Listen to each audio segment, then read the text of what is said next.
नमस्ते दोस्तों, मैं आपका दोस्त अमित। आप सबका मेरे YouTube channel things by Amit में बहुत बहुत स्वागत है। तो आज ये वीडियो सारे फार्मेसिस्ट के भाइयों के लिए जो रिटेल स्टोर स्टार्ट करना चाहते हैं।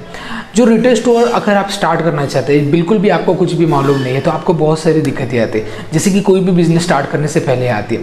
तो मुझे भी आई थी 2013 में। मैंने जब रिटेल स्टोर स्टार्ट करने का सोचा, इवन तो मेरे पास फार्मा मार्केटिंग का थोड़ा बहुत एक्सपीरियंस था, लेकिन ऐसा दिखता है कि बहुत ईजी है कि आपको परचेस करना है, आप कस्टमर को देना है। बस डॉक्टर का प्रिस्क्रिप्शन आता है, आप कस्टमर को देते हैं और बस इतना तो इजी है।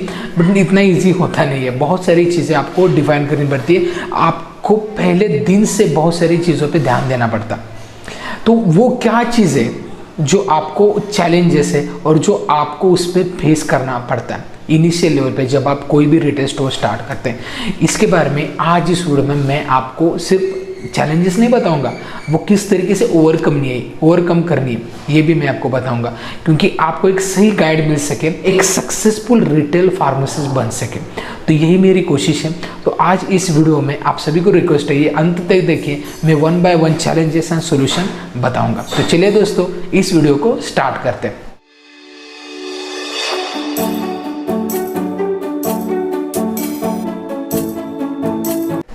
सबसे पहले चैलेंज, कौन सा भी रिटेल स्टोर स्टार्ट करते हैं तब कौन सा आता है? Any guess? सबसे पहला चैलेंज वो है लोकेशन। अब कहाँ पे मेडिकल स्टोर स्टार्ट करें, ये भी एक इम्पॉर्टेंट पॉइंट है, सबसे बड़ा। उसके बाद बाकी सारी चैलेंजेस आते हैं। अब लोकेशन आप ढूंढते हैं ना, वो 2 तरीके के लोकेशन आपको मिलते हैं। एक तो कई बने बनाया मेडिकल स्टोर कोई रीसेल करना चाहता है तो वो आप देख सकते हैं, और दूसरा इंडिविजुअल मेडिकल स्टोर जो स्पॉट ही नया देखना है आपको। तो पहले में थोड़ा बेनिफिट ये है कि आपको थोड़ा बनाया अच्छा एक रिटेल स्टोर मिल जाता है, लेकिन आपको यहाँ पे देखना है कि यहाँ पे सच में वो आपके लिए अच्छा आउटपुट देगा या नहीं। क्योंकि बहुत बार अगर आप जाते हैं ना कोई भी रिटेल स्टोर में, मान लीजिए उसके 10,000 का रोज़ का काउंटर है, आपको बताएगा 12,000 है, 13,000 है, 5,000 के 7,000 8,000 बताएगा, तो आपको पता नहीं चलेगा। तो इसके लिए जब कोई रिटेल स्टोर आप लेना चाहते हैं तब आपको कुछ चीज़ें हैं जो बहुत इंपॉर्टेंट है ध्यान देने में। पहला, उसका रेगुलर काउंटर देखना। दूसरा, उसके नियर बाय हॉस्पिटल्स देखना। तीसरा, उसके नियर बाय पॉपुलेशन देखना। और चौथा, वो क्यों छोड़ रहा है, उसका रीज़न सबसे इंपॉर्टेंट है। आपको किस तरीके से पता चलेगा? हॉस्पिटल्स तो पता चलेगा, नियर बाई की पॉपुलेशन कितनी है ये भी पता चलेगा, लेकिन उसका रोज़ का काउंटर कितना है कैसे पता चलेगा? पहली चीज़ ये पता चलती है आप उनके डिलीवरी बॉय से, कौन से ऑर्डर, कितना ऑर्डर आता है, रेगुलरली कितना ऑर्डर वो डिस्ट्रीब्यूटर से लेता है, ये उसके डिलीवरी बॉय से पता चलेगा। दूसरा पता चलेगा होलसेलर से, पर्टिकुलर होलसेल से कितना वो परचेस करता है ये पता चलेगा। ये थोड़ा कॉम्प्लिकेटेड है दोनों भी, एक सिंपल तरीका मैं बताता हूँ। वो अगर सॉफ्टवेयर यूज़ कर रहा है ना, तो उसको सॉफ्टवेयर को देखिए, एक साल में कितना सेल हुआ है और कितना उस पर मार्जिन मिला, और करंट में 3 महीने में भी देखिए कितना परचेस हुआ है। ये डाउन होता रहेगा तो आप समझ लीजिए कि यहाँ पे कंपटीशन बढ़ चुका है या फिर उसको बिजनेस करना आता नहीं। इसलिए तो ये आपको देखना है, उससे रीज़न पता चलेगा, क्योंकि सच में कोई रीज़न बताता नहीं। कोई बोलता है कि मुझे इस एरिया में दूसरे एरिया में एक्सपांड करना है, कोई बोलता है कि मुझे यहाँ से रिटेल नहीं अभी होलसेल करना है, कुछ बोलता है कि मुझे ये बिज़नेस ही नहीं करना है, दूसरा बिज़नेस करना है। रीज़न अलग अलग होते हैं, लेकिन आपको सही रीज़न ढूंढना है, उसके अकॉर्डिंगली वो स्पॉट अच्छा है कि नहीं ये देखना है। ये हो गया एक रीसेल स्टोर अगर आप लेते तो। और अगर आप नया लेते तो, अब नया लेते तो कोई भी स्पॉट अगर आपने देखा तो वो स्पॉट में देखिए पॉपुलेशन कितने, हॉस्पिटल्स कितने, ठीक है। लेकिन हॉस्पिटल्स कितने ये भी देखते समय ये ध्यान में रखिए कि अगर एक हॉस्पिटल अच्छा आउटपुट देता है, ओपीडी कितनी है उसकी, 40-50 ओपीडी है, अच्छी ओपीडी, हर एक प्रिस्क्रिप्शन 400-500 का, तो वो देखना है। फिर उसके नज़दीक कोई रिटेल स्टोर है, साथ में उनके कोई रिश्तेदार के या कोई नज़दीक के कोई आदमी ने, और या फिर खुद डॉक्टर ने भी कोई रिटेल स्टोर स्टार्ट कर लिया है क्या होता है कई बार हॉस्पिटल में अटैच रिटेल स्टोर नहीं होता, बाहर होता है, लेकिन उनका खुद का होता है, पता नहीं चलता, तो वो पता करके लेना चाहिए, ठीक है। तो ये चीज़ें ध्यान में रखिए। इससे आपको कितना मिलेगा रोज़ का काउंटर ये देखिए, क्योंकि मोस्टली प्रिस्क्रिप्शन पे ही 60% मेडिसिन आपके सेल होते हैं रिटेल स्टोर में। तो अगर आप डॉक्टर कौन से है उनका एनालिसिस अगर अच्छे से करेंगे, और उनका आउटपुट क्या है, तो डेफिनेटली आप एक अच्छा काउंटर कितना है इसका कैलकुलेशन परफेक्ट हो जाएगा आपका। तो ये first point location. Second point inventory. अब इन्वेंट्री मतलब मेडिकल स्टोर स्टार्ट कर लिया, अब लाइसेंसिंग एक बड़ा पार्ट नहीं है, ठीक है। आप ऑनलाइन हो गए, बहुत सारे लोग ऑनलाइन आप डॉक्यूमेंट सबमिट करने के बाद जनरेट करके देते हैं लाइसेंस, और ड्रग इंस्पेक्टर आते हैं और आपको फिर ये तो सबको मालूम है ड्रग लाइसेंस जनरेट होता है। तो उसके बाद इन्वेंट्री, ये मैं चीज़ें बता रहा हूँ जो आपको हेल्प नहीं करेगा कोई, ये मेरी तरफ से मैं आपको मेरे एक्सपीरियंस बता रहा हूँ, जिससे आपको आसानी हो सके कि सारे चैलेंजेस कम होके आप रिटेल स्टोर स्टार्ट करेंगे। सो इन्वेंट्री की चैलेंज किस तरीके से आप कम कर सकते हैं। पहले तो आपके नियर बाय जो 1 किलोमीटर में हॉस्पिटल से सारे लोगों को विजिट कीजिए, सारे लोगों की मेडिसिन की लिस्ट लेके आइए, brand wise and content wise. लेके आने के बाद आपको उनको वो सारे मेडिसिन अवेलेबल करने, ठीक है। उसके बाद मैंने भी एक इस पे वीडियो बनाए, डॉक्टर वाइज कौन सी मेडिसिन लिस्ट है, ऊपर आई बटन पे उसकी लिंक प्रोवाइड की गई है, वो वीडियो देखिए, वहाँ से आपको आइडिया आ जाएगी। उसके बाद बहुत सारे मेडिसिन लगते हैं, OTC मेडिसिन लगते हैं, प्रिस्क्रिप्शन मेडिसिन तो लगेंगी ही। उसके बाद आयुर्वेदिक लगते हैं, होम्योपैथिक लगते हैं, FMCG प्रोडक्ट्स लगते हैं, तो वो कौन कौन से रखने ये भी आपको देखना होगा। मैं आने वाले समय में इस पर एक और मैं डीपली वीडियो बनाऊंगा, क्योंकि बहुत सारे प्रोडक्ट लगते हैं एक मेडिकल स्टोर स्टार्ट करने में। वो मैक्सिमम स्टोर मैं कर रहा हूँ कि कौन कौन से ब्रांड यहाँ पे चलेंगे, तो उसके अकॉर्डिंगली मैं जल्दी से जल्दी इस पर वीडियो लेके आऊँगा, ठीक है।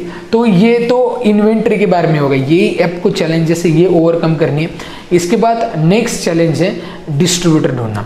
अब देखिए ये आसान है एक्चुअली, जब कोई रिटेल स्टोर ऑलरेडी कोई रिटेल स्टोर को बताया जाए डिस्ट्रीब्यूटर कौन सा है, तो आसान रहता है क्योंकि उनका एक्सपीरियंस है। लेकिन नए लोगों को प्रॉब्लम क्या आती है मालूम है क्या, यहाँ पे आप मेडिसिन्स, एलोपैथिक, आयुर्वेदिक, इसके बाद जेनरिक, सर्जिकल, FMCG ये सारे प्रोडक्ट आप सेल करते हैं, होम्योपैथिक आल्सो। लेकिन क्या होता है कि 2 तरीके के डिस्ट्रीब्यूटर होते हैं, एक ट्रेड कटिंग या अंडर कटिंग बोलते हैं उसको, या फिर डायरेक्ट डिस्ट्रीब्यूटर। अगर डायरेक्ट डिस्ट्रीब्यूटर से परचेस किया जाए अच्छा रेट, अच्छी स्कीम मिल जाएगी आपको। लेकिन ट्रेड कटिंग होते हैं ना, वहाँ पे रेट आपको कम ज़्यादा मिल सकता है। एलोपैथिक में नहीं मिलेगा, यहाँ पे रेट अच्छे रहते हैं लेकिन स्कीम इधर उधर हो सकती है, ठीक है। तो आपको पहले दिन से ही जो डायरेक्ट डिस्ट्रीब्यूटर है वहाँ से परचेस करना पड़ेगा, क्योंकि क्या होता है बहुत सारे लोकल ट्रेड कटिंग वाले होते हैं, आपके पास आएंगे, उनके पास सारा है, आपको लगेगा अरे यार मार्केट में जाने की ज़रूरत नहीं है, इनके पास तो सारा है। लेकिन अगर आप रेट देखेंगे ना, तो रेट बहुत होते हैं, लाइक प्रॉपर रेट नहीं होते।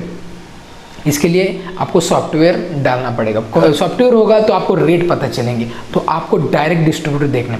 देखिए मार्केट में जाने के बाद आपको सिप्ला के बहुत सारे डिस्ट्रीब्यूटर मिल जाएंगे, लेकिन वो डायरेक्ट है क्या ट्रेड कटिंग में कर रहा है ये पता नहीं चलेगा। तो इसके लिए 1-2 महीने का टाइम लगेगा, लेकिन पहले से ये ध्यान में रखिए जिसका रेट अच्छा है वहाँ से परचेस करना है। जेनरिक में बहुत इश्यू आता है, जेनरिक में आपको डायरेक्ट कौन सा भी डिस्ट्रीब्यूटर है ना इसकी या सर्जिकल में एक प्रॉपर रेट नहीं मिलेगा, तो आपको वो एनालाइज करना है कौन सा डिस्ट्रीब्यूटर आपको अच्छा रेट देता है, वही से आपको परचेस करना है। अब मैंने बताया डिस्ट्रीब्यूटर किस तरीके से सिलेक्ट कर सकते हैं, ठीक है। अब नेक्स्ट है डॉक्टर से किस तरीके से आपको रिलेशनशिप रखना।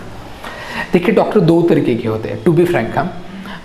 फर्स्ट है जो जेन्युइन मेडिसिन लिखते हैं, जो सभी जगह पे मिलते हैं, जिनका कोई भी फाइनेंशियल्स कहाँ पे अटैचमेंट नहीं रहता, केमिस्ट से या फिर लेबोरेटरी से, MR से नहीं, ये जेन्युइन। दूसरे होते हैं फाइनेंशियल्स के अकॉर्डिंग, मतलब हर एक कंपनी के पर्टिकुलर प्रोडक्ट लिखते हैं, वो भी कैलकुलेशन के अकॉर्डिंग। उनको शेयर चाहिए होता है, रिटेल से हो या फिर लेबोरेटरीज से हो या फिर MR से हो, कंपनी से हो। यहाँ पे आपको रेगुलरली वीकली या 15 दिन में एक बार विजिट करनी है, और कुछ नया प्रोडक्ट आया है कि नहीं ये उनसे पूछना है डॉक्टर से, बस इतना ही करना है, बाकी कुछ करने की ज़रूरत नहीं।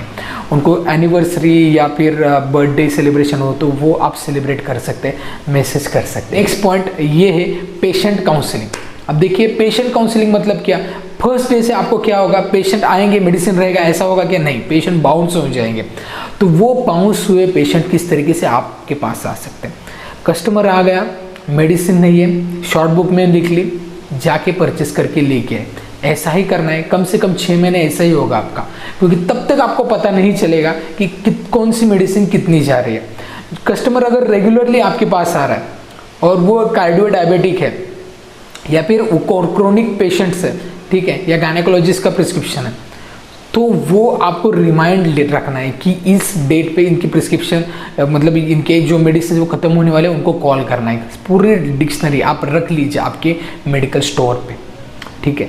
सो कस्टमर से रिलेशनशिप रखिए, कस्टमर रिपीट होना चाहिए आपके यहाँ पे। एक सर्वे में देखा गया है कि कौन सा मेडिकल स्टोर 100 पेशेंट्स अगर विजिट करते हैं ना, उसमें से 40-50 पेशेंट्स रेगुलर वाले होते, ठीक है, वही रिपीट होते। हर हॉस्पिटल में भी आपने वही देखा होगा, कंटिन्यूसली एक फैमिली आती है किसी डॉक्टर्स के पास, तो उनकी पूरी फैमिली आती है, मतलब 5-6 फैमिली होती है, उनके बेस पे ये हॉस्पिटल चलता है। जनरल प्रैक्टिशनर की बात की जाए, इवन बड़े कंसल्टेंट भी उसी तरीके से होते हैं। तो जो रेगुलर आपके कस्टमर है उनको फोकस कीजिए, वो बढ़ाने की कोशिश कीजिए, उनके फैमिली की हर एक की नीड पूरी होनी चाहिए। इस तरीके से मेडिसिन या सारे जो भी सर्जिकल हो या फिर FMCG प्रोडक्ट हो वो रखने की कोशिश कीजिए, ठीक है। तो ये पेशेंट काउंसलिंग हो गया। नेक्स्ट पॉइंट, डिस्काउंट से कैसे आप फाइट कर सके, क्योंकि नियर बाय एरियाज में 5% 10% ये डिस्काउंट चल रहा होगा। आप इस डिस्काउंट में किस तरीके से डील कर सकते हैं? पहले तो इस डिस्काउंट को पूरी तरीके से लास्ट ऑप्शन रखिए, आप सर्विसेज पे कन्वर्ट हो जाइए। अब सर्विसेज में कन्वर्ट में नंबर ऑफ कस्टमर आपको बढ़ाना, इसके लिए वेरियस कैंप्स आप कीजिए। ब्लड डोनेशन का कैंप कर सकते हैं, ब्लड प्रेशर मॉनिटरिंग का कैंप कर सकते हैं। आपके पेशेंट का पूरा डेटा आपके पास रखिए। एक सॉफ्टवेयर है, मैंने इस पर वीडियो भी बनाया, दवाई शॉप, वो आप यूज़ कर सकते हैं आपके स्टोर पे ऑनलाइन से कॉम्पीट करने के लिए। इससे क्या होगा मालूम है, आपके खुद के कस्टमर है ना, ऑनलाइन भी परचेस कर सकते हैं आपके स्टोर से, not only in your area, कौन से भी एरिया से। इसके लिए डिटेल वीडियो है, ऊपर आई बटन पे उसकी लिंक प्रोवाइड की गई है, वो वीडियो देखिए और उस सॉफ्टवेयर के बारे में भी जानिए। तो अगर ऑनलाइन बहुत ही ज़्यादा कंपटीशन है तो आपको भी ऑनलाइन जाना पड़ेगा, सर्विसेज भी देनी होगी, ऑनलाइन भी जाना पड़ेगा। इससे क्या होगा, डिस्काउंट कम देंगे तो चलेगा, लेकिन सर्विसेज ज़्यादा देनी पड़ेगी, इस पर ध्यान बिल्कुल दीजिए आप। सो ये चीज़ें हैं बहुत ही इंपॉर्टेंट। फिर एक्सपायरी, अब एक्सपायरी कैसे कम करने हैं? एक्सपायरी कम करनी है फर्स्ट इन फर्स्ट आउट, ये इंपॉर्टेंट है, क्योंकि जो स्टॉक आया है पहले उसको पहले नील कीजिए, फिर नए स्टॉक के बारे में सोचिए। तो इसके बारे में डिटेल्ड वीडियो है, किस तरीके से आप एक्सपायरी कम कर सकते हैं, ऊपर आई बटन पे उसकी लिंक प्रोवाइड की गई है, वो वीडियो ज़रूर देखिए। तब ये चैलेंजेस आपको आएगी, ठीक है। बाकी चैलेंजेस क्या है, फर्नीचर, ठीक है, बाकी चैलेंजेस है फ्रिज, बाकी सॉफ्टवेयर, ये जो चीज़ें ये आपके ऊपर है, ठीक है। तो ये आप उस पर डिसाइड कर सकते हैं। तो ये एक पार्ट है हमारा जो आने वाला वर्कशॉप है फार्मा रिटेल में, रिटेल फार्मेसी पे एक नया वर्कशॉप मैंने लॉन्च किया है, जहाँ पे 1-to-1 टॉक होगी। पूरी तरीके से मैं गाइड करूँगा फार्मेसी स्टोर स्टार्ट कैसे करना है, उसको ग्रो कैसे करना है, ठीक है। तो अगर आपने अभी तक रजिस्टर नहीं किया है तो आप रजिस्टर कर सकते हैं। डिस्क्रिप्शन में मैंने उसकी पूरी डिटेल दी है, उसके लिए स्पेशल वीडियो भी बनाया, ऊपर आई बटन पे उसकी लिंक भी प्रोवाइड की गई है, वहाँ पे आपको इन डेप्थ नॉलेज और भी मिल जाएगी मेरी तरफ से। सो आई होप ये वीडियो आपको अच्छा लगा होगा। वीडियो अच्छा लगता है, वीडियो का कंटेंट अच्छा लगता है तो वीडियो को लाइक जरूर कीजिए, चैनल को सब्सक्राइब करना बिल्कुल मत भूलिए और ढेर सारे लोगों तक ये वीडियो शेयर कीजिए। तो इस वीडियो में इतना है, मिलते हैं नेक्स्ट वीडियो में, तब तक बी हेल्दी, बी हैप्पी।